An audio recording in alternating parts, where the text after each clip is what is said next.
Kailangan meron tayong garlic powder.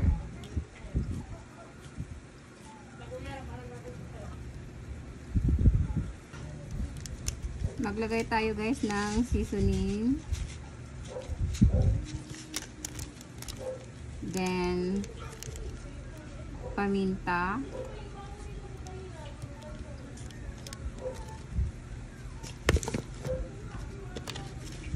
Tapos kunting asin lang para hindi naman siya umalat. Ganyan. Then haluin natin.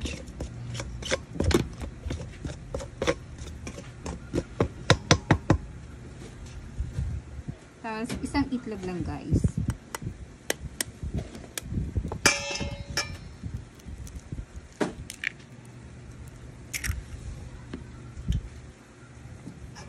Haluin natin. Tapos maya na tayo ng konti maglagay ng tubig.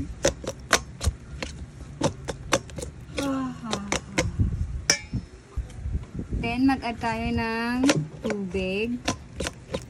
Yung sasakto lang sa ano.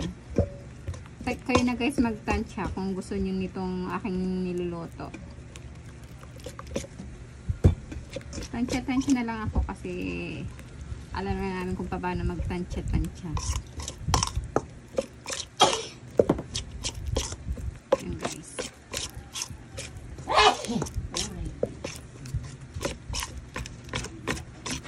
Ayan. Kailangan natin ipino siya. Kailangan natin siyang durugin.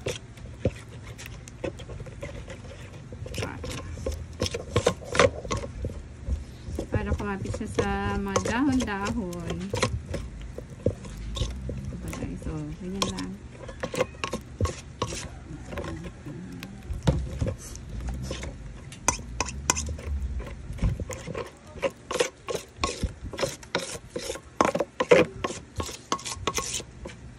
Mapagod ako sa mga ano. Yung kulay po naman. Yung sa chili. Ayan guys, oh. Ganito lang siya guys.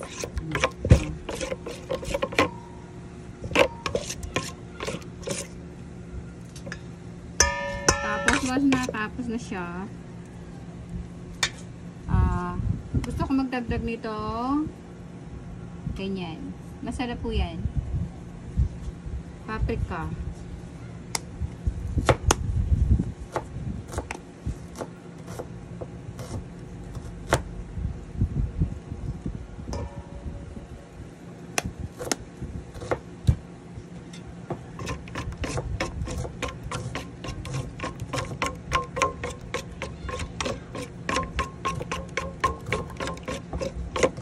Tapos, diba okay na yan guys? Ilagay natin yung kangkong leaves o water spinach. Ganyan lang siya. Tapos saka ko na siya ipiprito. Lagay natin. Lagay natin siya.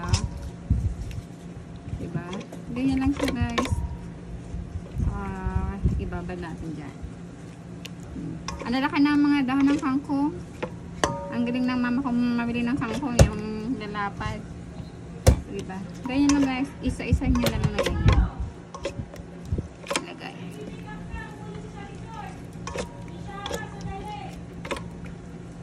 Yan. Yan. Diba?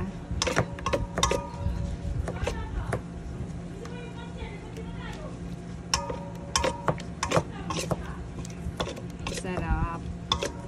Tapos kailangan guys mag-init tayo na, ayan, mainit na yung kawali. Tapos lagyan natin ng mantika. Ayan guys.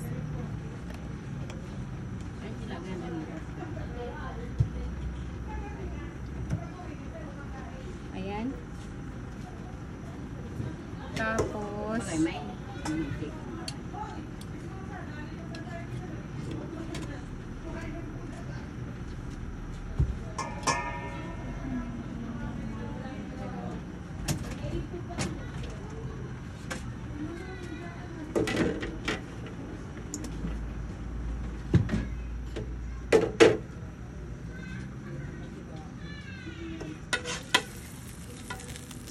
kailangan mainit ang mantika natin para,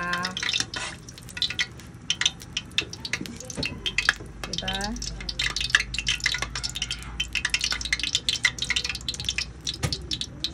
Tapos,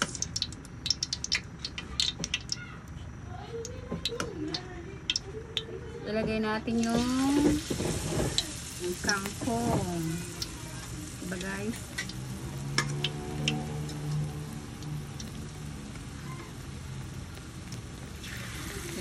Prito natin guys.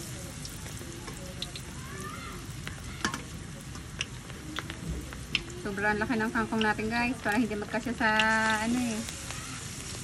Kangkong yan guys. Oh, di ba?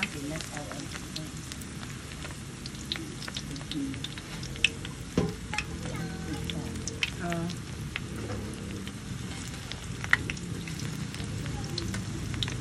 Kangkong chip po yan. Kangkong chip.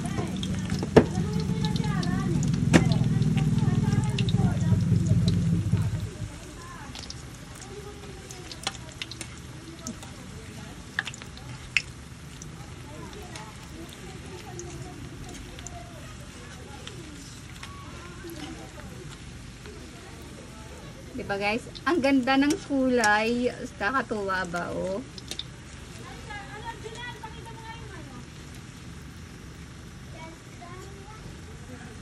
Pag golden brown na guys, saka natin hahanguin guys.